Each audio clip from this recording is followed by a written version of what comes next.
वैष्णवी गौर से हम इसलिए बात कर रहे हैं, जो बैकएंड पॉलिसी का काम होता है सीजेपी की साइड से, वो वैष्णवी गौर देखती हैं, क्योंकि इसी में ये स्पेशलाइज्ड हैं कि क्या पॉलिसी होंगी, किस तरीके से हम आगे, हमारी डिमांड्स कौन सी रहने वाली है।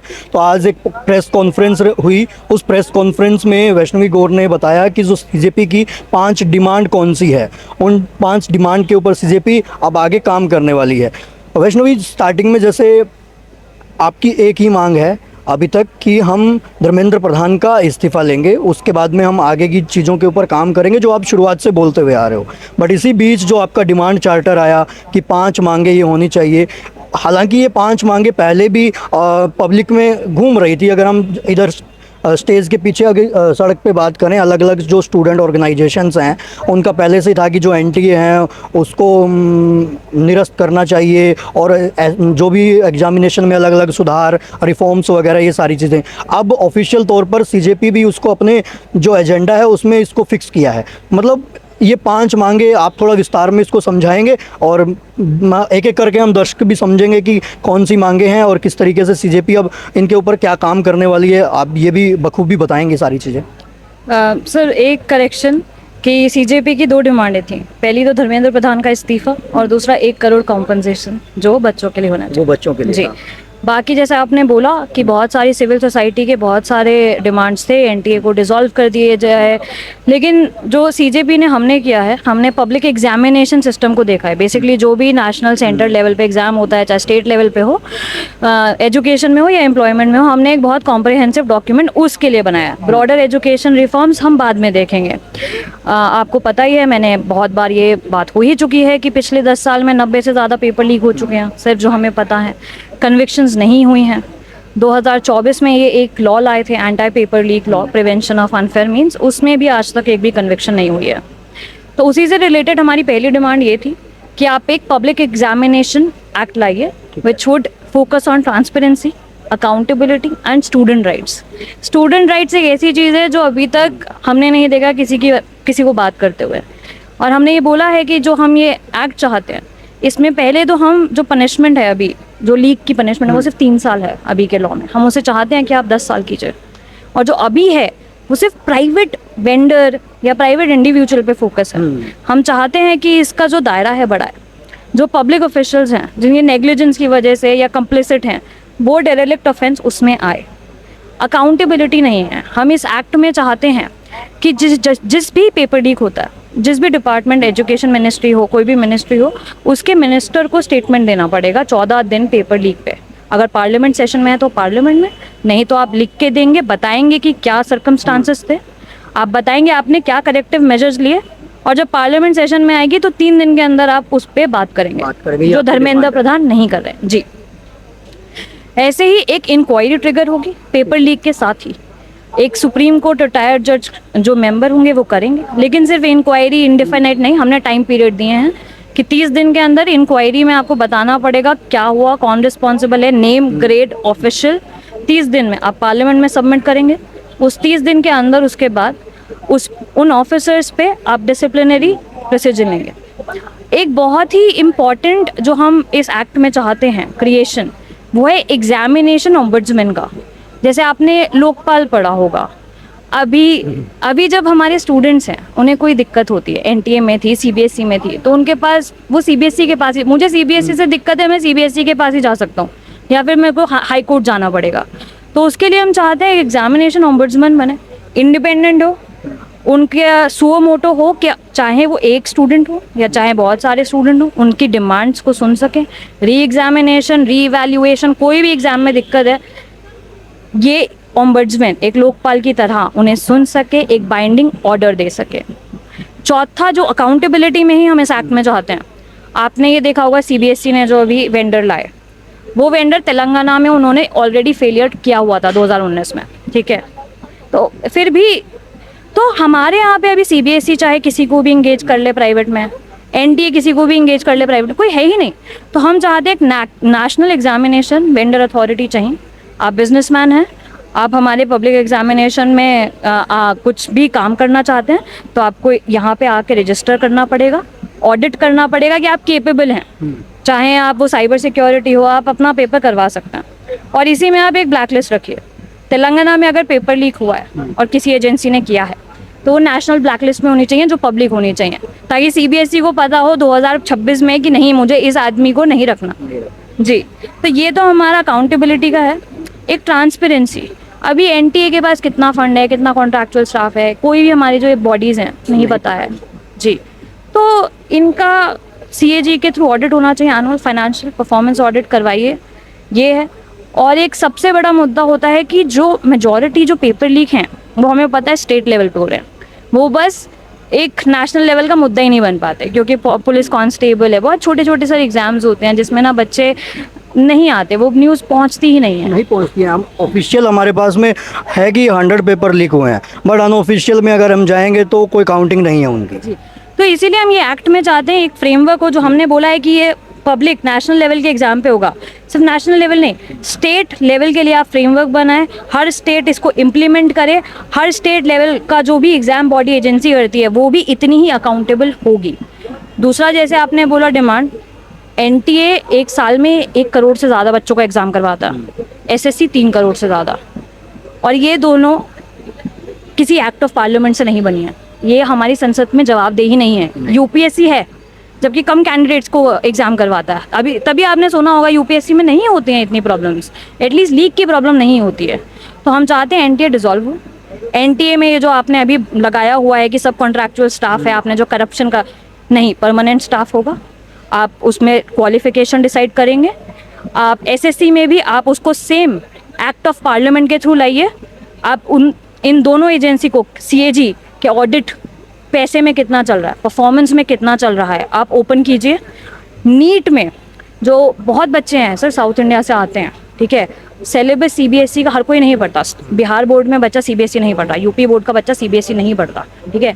तो नीट में आप स्टेट्स को दीजिए एक ऑप्ट आउट ऑप्शन कि मैं अपनी स्टेट सीट्स अपने एग्जाम से भर सकता हूँ, और नहीं तो एटलीस्ट नीट का जो सिलेबस डिसाइड हो रहा है, जो बोर्ड है, वहाँ पे आप स्टेट्स को दीजिए रिप्रेजेंटेशन, ताकि एक यूपी बोर्ड का बच्चा, एक बिहार बोर्ड का बच्चा, वो डिसएडवांटेज तो ना हो ना सर एक सीबीएसई बोर्ड में। तो ये हमारी सेकंड डिमांड है। तीसरी डिमांड है हमारी जो स्टूडेंट राइट्स। अभी सर बहुत सब एहसान पे चल रहा है, एक एजेंसी को लगता है कि ठीक है पेपर लीक हो गया तो शायद मैं आपको रिफंड दे देता हूँ, या नहीं भी देता मैं, आप सारा कुछ अथॉरिटी के हाथ में ही है, कुछ लीक हो रहा है तब भी वही संभालेंगे उस चीज़ को, कुछ नहीं हो रहा है तब भी वही संभालेंगे, उसको सही करना गलत करना उन्हीं के हाथ में है। तो हमारा भी मतलब जैसे कॉन्स्टिट्यूशन में आम आदमी का अधिकार है, वैसे ही एजुकेशन में जो चीज़ें हो रही हैं उसमें स्टूडेंट का राइट होना चाहिए, यही बात है। जी बिल्कुल राइट होना चाहिए ना। अभी ऐसा थोड़ी है कि मैं आया, आपने मुझे फीस वगैरह नहीं दिया, आपने बोला कि अच्छा ठीक है तुम 30 दिन बाद दोबारा आ जाना। स्टूडेंट का राइट होना चाहिए सर, एग्जाम कैंसिल हो रहा है पूरा फी रिफंड होना चाहिए, एक कॉम्पनसेशन होना चाहिए। बच्चा जब आता है होटल का खर्चा नहीं होता, बस का खर्चा नहीं होता, आने जा, आप एक फिक्स्ड कॉम्पनसेशन, अगर आप लीक करोगे आप जिम्मेदार हो, प्राइवेट वेंडर जिम्मेदार है, दोनों पैसे मिला के हर बच्चे को एक फिक्स्ड कॉम्पनसेशन देंगे। बच्चों को एक एनुअल कैलेंडर होना चाहिए, स्पेशली एसएससी वाले बच्चों को, इनका जो अभी रिक्रूटमेंट साइकिल है 2-2 साल चलता है सर, 1 साल में एसएससी वालों का एक डिफाइन कीजिए ना आप टाइमलाइन, और अगर आप नहीं कर पा रहे हैं तो आप संसद में जवाब दीजिए कि आपने क्यों नहीं किया। अफोर्डेबल एजुकेशन, प्राइवेट कॉलेजेस की फ़ीस एमबीबीएस की 18 से 19 लाख 1 साल की है, 1 करोड़ से ऊपर जाती है सर, ठीक है। चाहे वो हमारी मांग ये है कि प्राइवेट कोई भी कॉलेज हो, 50% सीटों पे उतनी ही फीस होगी जितनी उस स्टेट के गवर्नमेंट कॉलेज की है। और दूसरी चीज़ जो ये सरकार ने नया नया करना स्टार्ट किया है कि आप ड्यू में देख लीजिए, हर सेमेस्टर ये फीस बढ़ा देते हैं, बढ़ा नहीं होना चाहिए। बच्चा जिस साल एडमिशन ले रहा है, जिस फीस पे एडमिशन ले रहा है, जब तक वो अपनी डिग्री कंप्लीट नहीं करेगा फीस नहीं बढ़ेगी। ये राइट्स हैं, हमने इसके अलावा भी बहुत 3-4 राइट्स हमने इसमें ऐड किए हैं। जी सुनने में मतलब चीज़ें हरी हरी लग रही हैं, मैं अगर कहूँ पेपर ऑन पेपर हैं अभी। आप जैसे इनको ग्राउंड पे लेके आने के लिए सरकार से सीधी सी बात है फाइट ही करनी पड़ेगी इन चीज़ों के लिए, क्योंकि अब पहली चीज़ के लिए तो हम यहाँ पे पहले दूसरी चीज़ जो आपने बताई 2 डिमांड, फाइट तो उनके लिए कर रहे हैं। अब आपने जो 5 डिमांड रखी है उन डिमांड में अलग अलग चीज़ें हैं, राइट्स, अकाउंटेबिलिटी वगैरह, तो उनके लिए भी फाइट करनी पड़ेगी। क्या लगता है मतलब ऑन ग्राउंड आने में मशक्क़त के बाद में कितना टाइम लगेगा, और जो एजुकेशन सिस्टम है कब तक हम सुधार पाएंगे, अगर सही तरीके से भी अगर सरकार भी साथ दे तो भी। सर मैं एक बात आपको पहले बताती हूँ, जो 5 हमने डिमांड रखी है ना, बहुत इम्प्लीमेंटेबल हैं, इनमें कोई दिक्कत नहीं है। सरकार बोले हमारे पास पैसा नहीं है, आप जाके ये एक सेस लगाते हैं, हेल्थ एंड एजुकेशन सेस, ठीक है, ये पैसा ये स्टेट पे भी नहीं बांटते, अपने पास होता है सेंटर के पास। किसी को नहीं पता किस स्कीम में लग रहा है पैसा। हर साल आप CAG की रिपोर्ट देखोगे 50,000 करोड़ पड़ा हुआ है। और बाकी जितने अधिकार हमने बताया, कोई डिफिकल्ट नहीं है सर। क्या आपको लगता है SSC एक साल में एग्जामिनेशन नहीं करवा सकता? अगर नहीं करवा सकता तो फिर वो है ही क्यों? क्या कर रही है? आप 140 करोड़ जनता के चाइना में नहीं होते क्या एग्जाम्स? बाहर यूरोप में नहीं होते क्या एग्जाम्स? US में नहीं होते क्या एग्जाम्स? अब अगर आप विश्वगुरु हो तो बन के दिखाओ ना। आप अपना पब्लिक एग्जामिनेशन सिस्टम फोकस करो। हम तो एजुकेशन पे तो अलग ब्रॉडर, जो अब ये नेशनल एजुकेशन पॉलिसी लाए हैं उसके ऊपर तो हम बाद में जाएंगे, वो तो बहुत लेवल के ब्रॉडर रिफॉर्म्स हैं। तो सिंपल एग्जाम करवाने वाले रिफॉर्म्स हैं सर। पाँचों की पाँचों डिमांड बहुत ईजी हैं। 5वीं जो डिमांड है हमारी, ये 6 महीने में आप वाइट पेपर निकाल दीजिए कि जी कितने 12 साल में पेपर लीक हुए थे, कितने नंबर ऑफ कैंडिडेट्स अफेक्टेड हुए थे, और उनमें हर पेपर लीक में आपने क्या एक्शन लिया था। कितना डिफिकल्ट है सर? सरकार के लिए तो डिफ़िकल्टी है, अगर वो सही से तरीके से कंडक्ट ना कर पाई तो। मतलब आपने जो ये पॉलिसी आपने खुद डिज़ाइन की है ये सारी चीज़ें? यस मैंने की है। बाकी सिविल सोसाइटी में जो हम जानते हैं लोग, उनसे मदद ली, उनको भेजा कि आपको क्या लगता है, और एक यही आंसर मिला कि बहुत इम्प्लीमेंटेबल है। सोनम सर से भी इसके बारे में बातचीत हुई है? जी। क्योंकि वो एजुकेशन अब शिक्षाविद हैं, और वो बोलते हैं कि सरकार आए बैठे मेरे साथ में सलाह मशवरा करें। जैसे कल भी उनका एक इंटरव्यू था, तो हम भी उनको बताएंगे हम कौन सा चाह रहे हैं कि सारी चीज़ें अपने आप हो जाएंगी, धीरे धीरे होंगी, बट अब साथ में बैठेंगे तो हम इम्प्लीमेंट कर पाएंगे। हम भी सलाह देंगे जितनी हम दे सकते हैं। उन्होंने ये बात की, तो उनसे भी ये 5 डिमांड के ऊपर बात हुई है। जी सर, बिल्कुल बिल्कुल। और सोनम सर तो बिकॉज का तो एक्सपीरियंस इतना है, उन्होंने हमारे साथ भी शेयर किया। उनका तो एक ब्रॉडर एजुकेशन रिफॉर्म है जो मतलब अगर सरकार इम्प्लीमेंट कर सकती है और अगर करेगी तो हमारा भविष्य बहुत उज्जवल हो जाएगा। आज हम इंडिया को बोलते हैं यंगेस्ट नेशन सर, ठीक है, हमारे 65% आबादी हमारी यंग है। 65% आबादी को बूढ़ा होने में टाइम नहीं लगेगा। जब तक ये बूढ़ी हो ना, तब तक पेंशन, हेल्थ केयर बहुत बढ़ जाएंगे। आपको अभी सिस्टम ठीक करना पड़ेगा। अगर आपने अभी नहीं ठीक किया तो ये जितने भी हमारे जवान लोग हैं ना सर, बाद में 40 के बाद बहुत बुरा हाल हो जाएगा हमारी कंट्री का, हमारी इकोनॉमी का। और ये हमारी सरकार को देखना चाहिए। सिर्फ अडानी और अंबानी थोड़ी अमीर आपने बनाने हैं। 2 लोगों को तो आपको बाकी लोगों के बारे में भी सोचना चाहिए। तो पॉलिटिकल ये है कि अभी पिछले 2 दिन से तो मूवमेंट तेज़ हो गया है, आप दिख रहा है, सोशल मीडिया पे भी दिख रहा है, और अलग अलग जो लोग हैं वो आना शुरू कर चुके हैं यहाँ पे। तो अब क्या लग रहा है, मतलब एक बदलाव की तरफ हम जा रहे हैं? तो मैं सीधा मतलब साफ यही पूछना चाहता हूँ कि जो पॉलिसी आपने बताई, जो डिमांड्स आपने बताई, आप बोल रहे हो कि इजी है, गवर्नमेंट अप्लाई कर देगी, हो भी जानी चाहिए अगर सरकार ये कर दे, बट अगर अप्लाई करने में भी लग जाए तो कितना टाइम लग जाएगा सरकार को एक सुनिश्चित करके एक पूरा का पूरा ढांचा बनाने में? ये खाका सर देखिए, पहला तो सरकार को अपनी गलती माननी पड़ेगी जो वो मानना चाहते नहीं। धर्मेंद्र प्रधान को जाना पड़ेगा। अगर जिस इंसान ने 2024 में नीट लीक हुआ, 25 में लोग पकड़े गए लीक में, 26 में फिर कैंसिल हुआ, 3 गलतियां करने वालों को आप कितना भी परफेक्ट ब्लूप्रिंट दे दो, वो इम्प्लीमेंट नहीं कर सकते।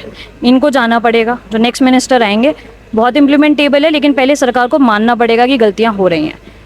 अब वो अगर सरकार मानेगी तो कहीं ना कहीं ये जो पूरा एग्ज़ाम माफिया लीक है, स्कैम है, इसमें ऐसा नहीं है कि ये बस अपने आप हो रहा है। आप सरकार को मानना पड़ेगा ये हो रहा है, और इम्प्लीमेंट इतना डिफिकल्ट नहीं है। मुझे लगता है कि ये ढांचा आप 1 साल 1.5 साल में आराम से तैयार कर सकते हैं, अगर सरकार ये मानने को तैयार हो कि यहाँ पे कमियाँ हैं। अच्छा, अब एग्ज़ाम लीक की बात चलती है तो आप बैकएंड में पॉलिसी वगैरह इन चीज़ों पे काम करते हो, क्या लगता है एग्ज़ाम लीक किस किस तरीके से होता है? ये चीज़ें आप बता पाएंगे कि हाँ इस तरीके से अभी जो, क्योंकि तरीके होते हैं ना हर चीज़ के, तो अभी क्या तरीका है? मतलब लोग एग्ज़ाम दे के आते हैं, किस तरीके से वो सारी चीज़ें ऑन ग्राउंड लीक पे जा पाती है? सर पहला बात तो एग्ज़ाम जब इस लेवल पे लीक होता है ना, तो ये कहना कि किसी क्वेश्चन सेटर ने लीक कर दिया, किसी लो लेवल प्राइवेट, नहीं, वो आप या तो आपका जो आपने वेंडर इंगेज किया था, जैसे CBSE ने जानबूझ के रूल बदले टेंडर के, ताकि ये जो है, जो करप्ट ऑलरेडी जो फेलियर थे, ये आके उस टेंडर में ले सके। इन्होंने 2019 में ऑलरेडी तेलंगाना में फेलियर कर दिया था, फिर भी 2026 में ये आ पाए क्योंकि टेंडर के रूल चेंज हुए। तो ये मिली भगत है, ये सिर्फ लोकल या प्राइवेट वेंडर पे नहीं रुकता, ये एक सिस्टम, एक स्कैम, एक इंडस्ट्री बन चुकी है हमारी कंट्री में। ये एक इंडस्ट्री है।